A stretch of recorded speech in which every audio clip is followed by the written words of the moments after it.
look at these. So I'm going to start today by acknowledging that I'm coming to you from the traditional lands referred to as Treaty 4 territory, and acknowledge that Regina is located on Treaty 4 territory. MASA's work and support reaches lands covered by Treaties 2, 4, 5, 6, 8, and 10, the traditional lands of the Cree, Dakota, Dene, Lakota, Nakota, and Saulteaux people, as well as the homeland of the Métis. Our recognition of this land is an act of reconciliation and an expression of our gratitude to those whose territory we reside upon or are visiting. We respect and honor the treaties that were made on all territories. We acknowledge the harms and mistakes of the past, and we are committed to moving forward in partnership with Indigenous nations in the spirit of reconciliation and collaboration. So welcome to today's chat. For over a year now, we've been holding bi-weekly virtual museum chats, connecting via Zoom in order to enable museum folks to just be a little bit more networked, and also of late to provide professional development presentations from museum colleagues and professionals from across the country and the province. And as I said, you can view the full lineup of upcoming presenters on our website, and I'll post the link in the chat in a bit. Our most recent chat was on October 27th and was about the museum grant program. The next MGP deadline is December 1st for all 3 streams. Catherine Folstead and Lorelei DeRoos from SaskCulture provided an overview of the application form and guidelines, and then answered questions. So now I'd like to introduce today's speaker. Glenn Sutter is the Curator of Human Ecology at the Royal Saskatchewan Museum. His topic today is ecomuseums. Do they still have a future here? And Glenn, I turn it over to you. Thank you, Wendy. You can hear me okay? Yes. Okay, and I will, I need you to enable my screen sharing, if someone could, so I can share my slides. We should be able to now. Okay, 1 second.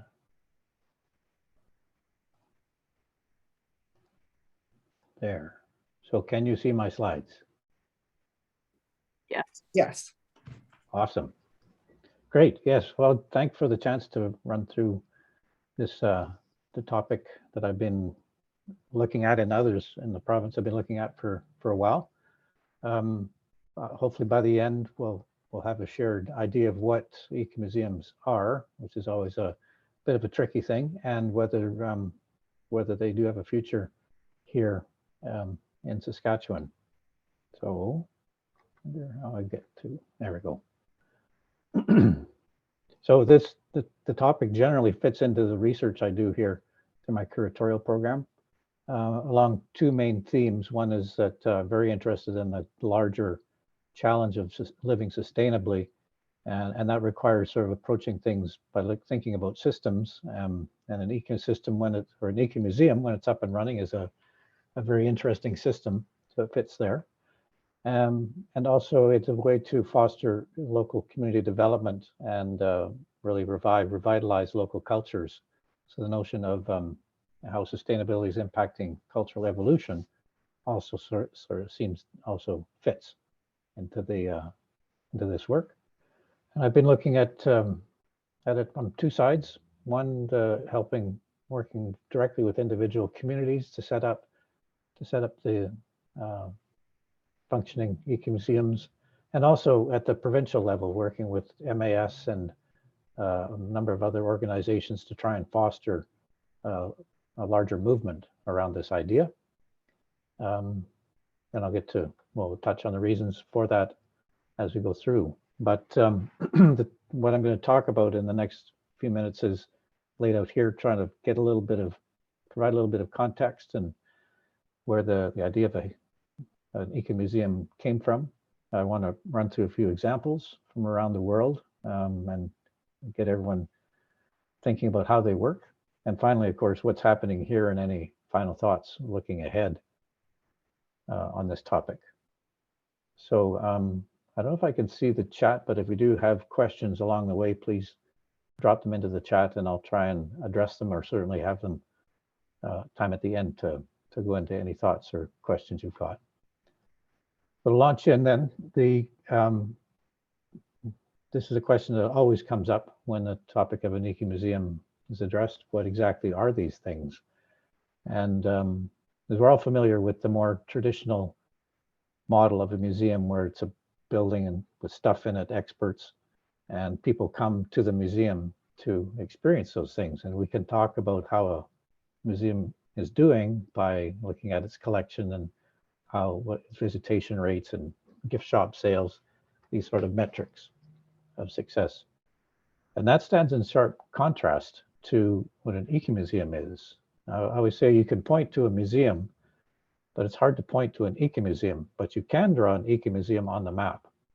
You should be able to, because it's bounded by a territory as shown in this little diagram, and there are things operating within that territory, from the natural heritage that's there to the local cultural heritage, the visitors, a whole raft of different heritage assets, if I can use that word, that are considered valuable within that territory and want to be preserved within that territory. That's where the museum part of it comes from. So it's a very, very different beast. It's like, it's often described this way, where it's a territory plus the heritage, both natural and cultural, tangible and intangible heritage within that territory, and the community that's living there. And to measure the success of an ecomuseum, we need to look at things like livelihoods and how the local community is engaged in the work, and apply things like quality of life indicators to see if where museums are working well, they do foster well-being. So that's the sort of metrics we can apply. And just to flick back in history, this idea is not new by any stretch. It emerged in the late 60s and early 70s in France. And it sort of took root in parts of Canada very quickly, especially in Francophone parts of the country. Lots of activity in Quebec through famous examples like Butte, which no longer exists as an ecomuseum, and Philemon in Montreal, which does still function as an ecomuseum. And there was a lot of discussion too at the provincial and international levels. The model was picked up by other provinces at the same time: New Brunswick, Ontario, Alberta, BC, and it was discussed here in Saskatchewan, but no ecomuseums took root at that time. It wouldn't be until 2010 that we sort of started down this path as a province, and that's largely due to the efforts of what became known as the Saskatchewan Ecomuseum Initiative and MAS, SaskCulture, Heritage Saskatchewan, and a number of other really important heritage groups in the province got behind this idea and started to see what would happen with it. We did workshops, we looked at, we did different studies. A course started up at Luther College at the university, which is still running. I teach it now, and that was the early days. And more recently, things got a little more formalized. We had bigger, more discussions at the provincial level. MAS actually formally launched a member group to support the network, an emerging network, and we got very interested in the potential application of this model to Indigenous heritage, working with Indigenous colleagues on that question. And currently, the same partnership is in place to provide guidance and feedback to MAS as it supports the provincial network on this topic. So we're in a pretty interesting state in that way. But I can imagine people wondering, oh, that's great, he's using this word, but I still don't really know what an ecomuseum is. So I'm going to run through a few examples to try and put something concrete on that. This is an ecomuseum in northern Scotland. It's very much set up to attract tourists, and they have a wide range of heritage assets. Again, that's a loaded word in some people's minds, but everything from cultural and natural heritage along, you can see a string of sites that people can visit along the coast. A very similar sort of thing existed for a while in New Brunswick along the Miramichi River. Again, trying to encourage tourists to visit and find out about how the founding peoples and other cultural impacts had occurred along that river. That does not exist as an ecomuseum currently. It's transitioned into a different sort of organization. And the same holds for an ecomuseum that existed for a while on Vancouver Island, prompted mostly by forestry concerns and wanting to attract tourism that would not damage the local forests, the local forests. So again, this one operated for, as you see, a number of years, but no longer is calling itself an ecomuseum. In contrast, we go to Montreal and to Philharmone, which I've mentioned already, and it continues to operate and has for many, many years. And it's mostly focused on the sort of the civic history of that region.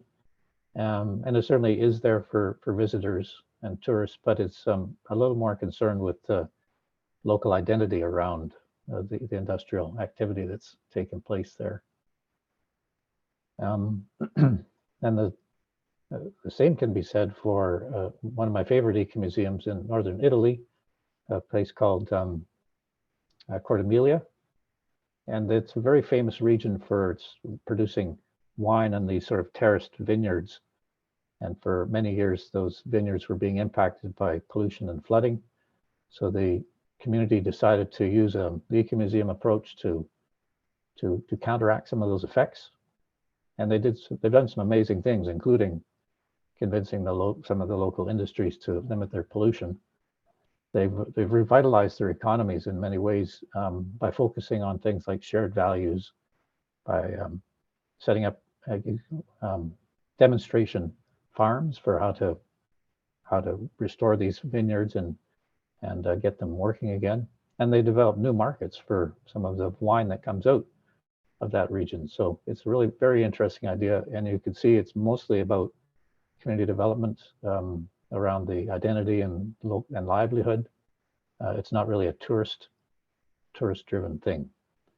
The ecomuseums don't need to be tourist-driven by any stretch. In some cases, they kind of have a very short lifespan if they try to put all their eggs in the tourist basket. So actually, how they form is an interesting question and something that might be on your mind. How do you get these things started? And I don't have time here to go into a lot of detail, but one of the exercises or one of the tools I bring to this is a little thing called a place you know. So if we were in a discussion about getting an ecomuseum started, it would begin with really dwelling or reflecting about this place, reflecting on this place in ways that people are happy to talk about. And that needs to be a place that people know well. And then the exercise would involve actually mapping it. Sometimes these things are called pastoral maps or church maps or sense of place mapping. But the idea is to actually get a physical representation of key features from a number of perspectives, both environmental, economic, and social, cultural. All of those things are very important. What is the lay of the land? What's happening here in an economic sense? What things are important for the belief systems that we live by? A whole raft of interesting questions like that can produce a pretty interesting map and quite a fun process for people. And then the key here is to get people talking about the map that they've drawn as a way to give them that feel for engagement. And why they explain different features actually helps them uncover interesting stories and different layers of meaning that something like an ecomuseum can enhance. Other people have studied how ecomuseums come together, and this is an interesting model that developed out of working in Korea. Here you can see it's sort of prompted by three big winds of change. One, there needs to be interest in local development, so doing something that enhances community, whatever the community is into. The people need to be willing to participate. There needs to be some sort of expression of interest in taking part, and also the notion of recognizing and preserving heritage, both natural and cultural, again, where it exists. All of those things, if there's interest in all of those blades of the fan, it can start to turn. And one of the first steps, of course, is to really make sure there's a strong connection between the Ecomuseum and the surrounding community. There's a sense of what's happening in the larger environment. So there's a lot of groundwork has to be done by the proponents of the Ecomuseum in that sense. And then it starts to get established with the context, the local context has to be clarified, and collecting opinions from people who are going to be important decision makers and proponents or advocates for the Ecomuseum. And then we get to the development stage, which is more about the early projects it can undertake and getting things set up so there's some visibility for the activity. And then the final stage, and one that seems to be quite challenging, is the actual management. How do you keep this thing running and apply effective governance? Because it is an organization and it needs to have some governance support. This has been studied as well, and this is one of my I've come to see that if an Ecomuseum can set up like this, where there's a separate board and a board that's separate from the management team, both recognized and sanctioned by the larger Ecomuseum group, and this can work pretty well. But sometimes Ecomuseums are they're a bit small. They're not that many people, so the board and management contributions get a bit blurred, and that's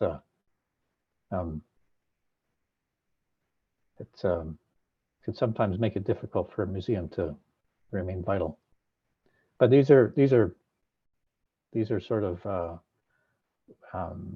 the particulars of what can be set up to make an Ecomuseum really of any size, as long as it's following good governance principles like this.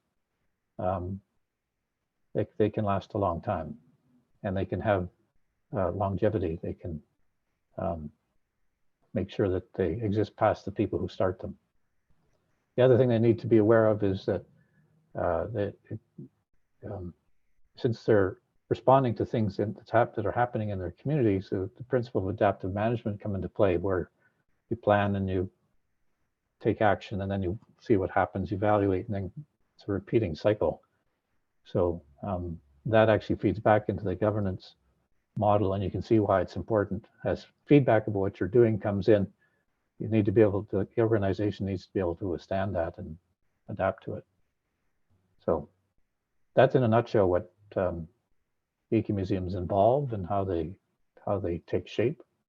And in terms of what's happening here, well, we have a good working definition still about what an Ecomuseum is for people that are interested, and there's good literature that can be provided. There's a Facebook group for people who want to interact and share ideas. And of course, the member group that MAS has set up, and Wendy's written a great little piece on this recently published in Prairie Forum, that lays out what needs to be in place for a given community or region organization to be considered an Ecomuseum. Things like a clear sense of its mission and governance principles, what it's aiming to do and how it's going to assess those things, operating either as its own entity or affiliated with one. That's important, very important, because that needs to handle money at some point. Very important to have wider engagement from the community, clarity about what sort of geographic scope you're considering, and of course commitment from partners and stakeholders, especially I would think local First Nations. There's also clarity provincially about what are the overarching principles that drive this work, including local engagement, looking at living heritage, not just the tangible heritage, but the cultural heritage of a region and how that feeds back into what an ecomuseum does. Being very relevant to local concerns.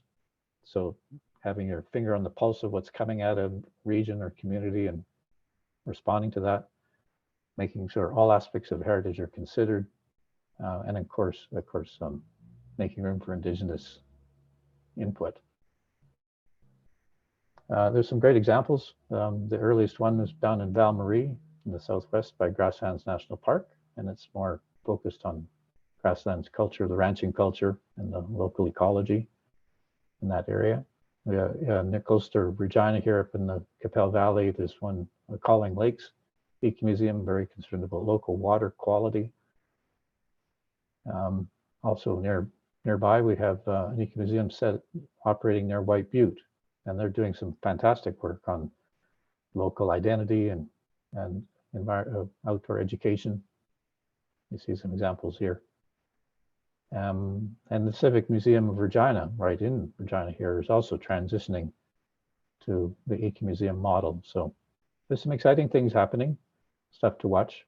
And looking ahead, I would suggest that there is some future. I'm sort of stealing my own thunder here, but there's potential for this, but there's also big hurdles to overcome.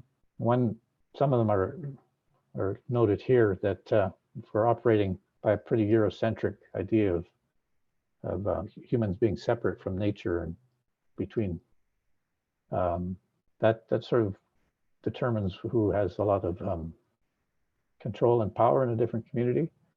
It's not necessarily a good or bad thing. It's just something that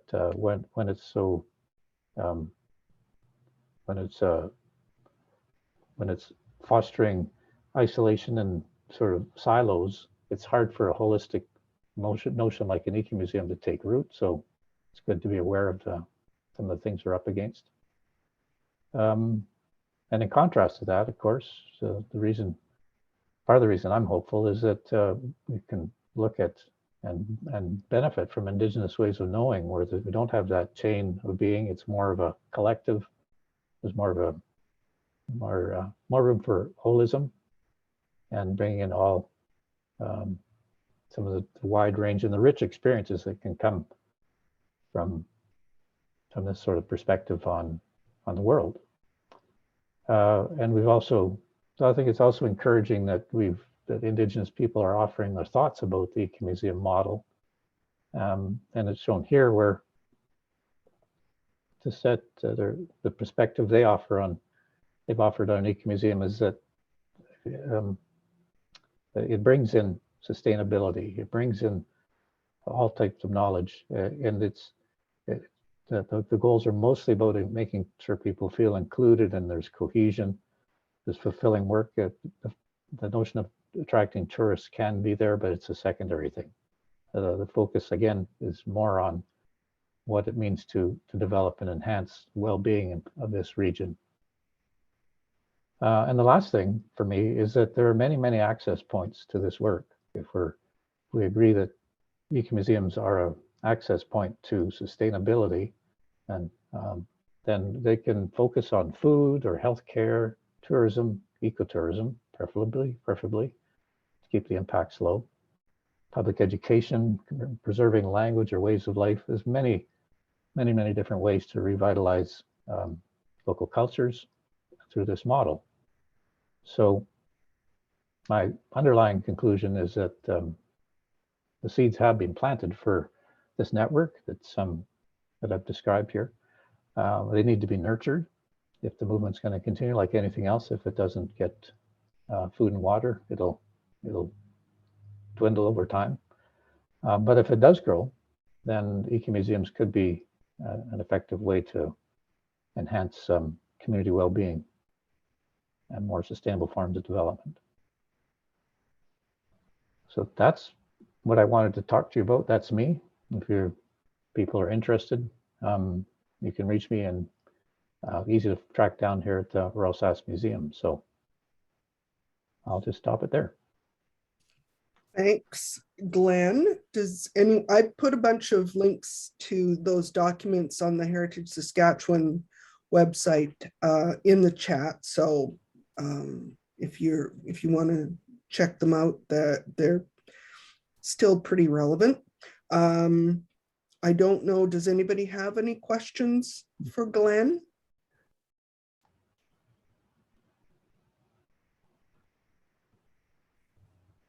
I know that, if you have questions later, you can always ask them. There's nothing in the chat at the moment.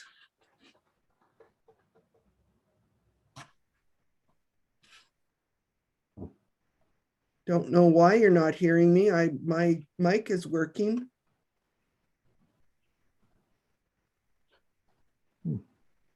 Weird. Sure why.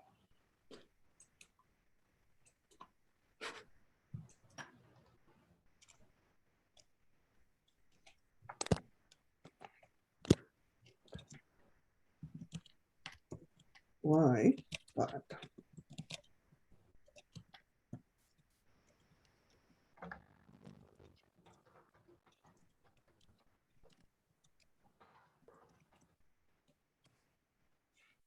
can you hear me now? No.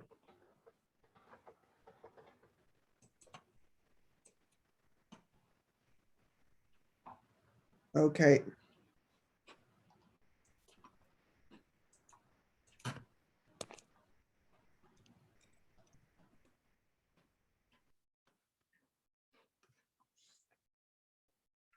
Well, as Glenn said, we do have a network that we are babying along. We've held one meeting of the network, a Zoom meeting. We had hoped to do a little bit more face-to-face work with the Ecomuseums, but the pandemic happened and it kind of threw off our plans. We were one of the partners in the initial Ecomuseum initiative was Nature Saskatchewan, and we had hoped to work with them on a project that would be something that, Adan, you could probably explain it a little better than I can, but what you would. Sure. Well, I mean, I guess the main thing right now for folks to know is that we are going to hold another Ecomuseum Network meeting in the spring, where and I'm looking right now at potential presenters for that, as well as, there will be, of course, with time for participants to share their questions and their experiences as they, think through what it means to be an eco-museum for them, and what it is about this model that interests them. So that could be a range of things. I know that at the first meeting, one of the kind of themes that kept popping up, there were a couple of them really. The main ones were forms of community engagement that worked across cultures, often, with newcomers and that kind of thing, or Indigenous people and settler communities working together. And then there was a real interest in landscapes, preserving aspects of landscapes that people felt were significant. So whether that was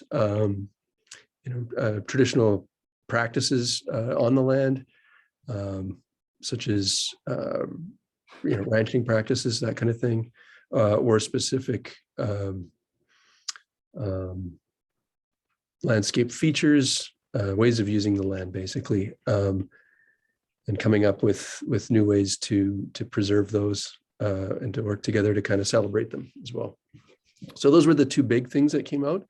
I think Nature Sask is still a potentially really interesting presenter there, or at least a partner potentially for the network in talking about landscape and specifically, the more traditional kinds of ecological preservation, but also there's definitely been a strong interest in things like agriculture and ranching as sort of traditional practices, and maintaining an understanding not just of how the landscape can be used in those kinds of ways of life, but also this kinds of skills used in them as well, and how they've changed over time, and kind of keeping alive some of the more some of the ways of doing those things that are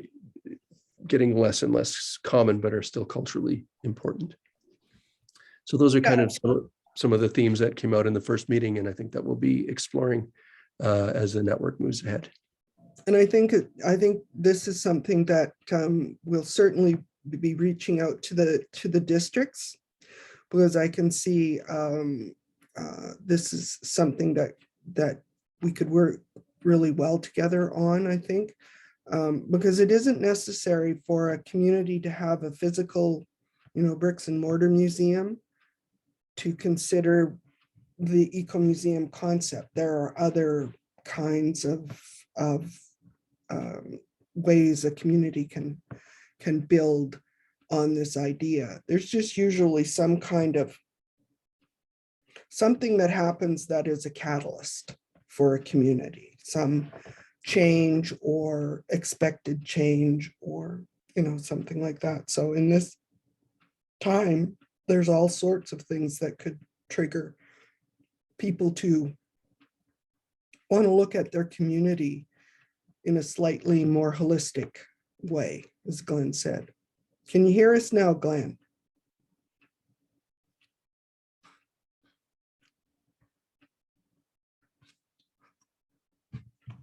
Not quite sure. He's muted. Anyway, are there any other comments or questions about ecomuseums? As we said, this will be recorded, so it will be posted on YouTube. And if there aren't any more questions, I'll just give you a quick update on the next two community chats that we have scheduled.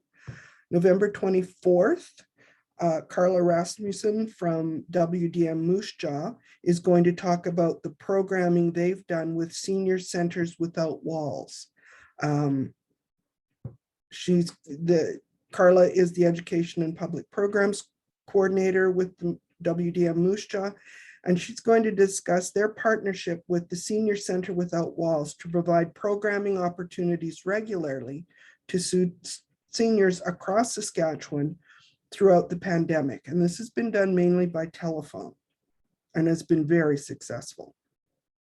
Then on December 8th, Zoe Snyder from the Organization of Saskatchewan Arts Councils is going to talk with us about various traveling exhibitions that OSAC has available to borrow. If you're curious about traveling exhibitions, this is the perfect time to ask questions from OSAC about their process. And as always, we're seeking proposals for community chat webinar ideas. It happens, as you know, on a bi-weekly basis. There's an honorarium of $150 allocated. And we are more than happy to look down the road. We're not going to have a community chat in early January. We're only going to have one in late January, but we will we'll hopefully be able to continue this wonderful opportunity to connect. Glenn, I hope you're able to hear us now. Oh, he's still connecting. Technology is wonderful until it doesn't work.